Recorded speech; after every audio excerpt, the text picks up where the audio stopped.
नमस्कार, मैं हूं आपके साथ शिप्रा झा। गाजा युद्ध विराम के पहले चरण को खत्म हुए भी 2 हफ्तों का समय बीत गया, लेकिन अभी तक दूसरे चरण के लिए बातचीत शुरू नहीं हो पाई है। कभी दोहा में तो कभी काहिरा में हमास अधिकारियों से कतर और मिस्र के मध्यस्थ मुलाकात करते हैं, लेकिन इन मुलाकात से अभी तक कोई बात बन नहीं पाई और हमास अपनी मांगों से पीछे हटने के लिए तैयार नहीं है।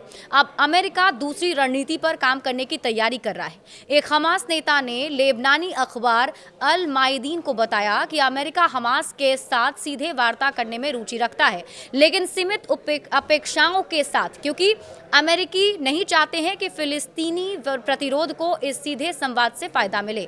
फिलिस्तीनी नेता ने बताया कि अमेरिकी दूतों ने अमेरिकी राष्ट्रपति डोनाल्ड ट्रंप की इस क्षमता की पुष्टि की है कि वे इजराइल को युद्ध रोकने और हमास के साथ समझौता करने के लिए मजबूर कर सकते हैं। अगर सीधे बात होगी तो ये पहला मौका होगा जब कोई ट्रंप प्रशासन का अधिकारी हमास अधिकारियों से सीधे वार्ता करेगा।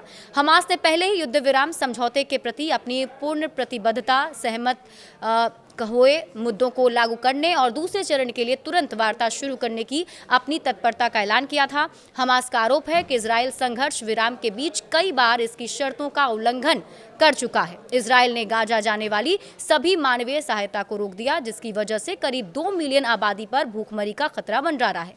हमास ने इजराइल के इस कदम को बंधकों की रिहाई के लिए अपनाए जाने वाला नीच रास्ता बताया है।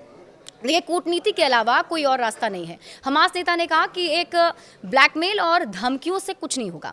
बंधकों की रिहाई सिर्फ बातचीत के तरीके से हो सकती है। उन्होंने कहा कि समझौते की शर्तों को बदलकर कोई भी अन्य विकल्प शेष बंदियों के भाग्य के साथ छेड़छाड़ कर सकता है। बड़े अपडेट्स के लिए आप जुड़े रहिए न्यूज़ 18 बिहार झारखंड के साथ।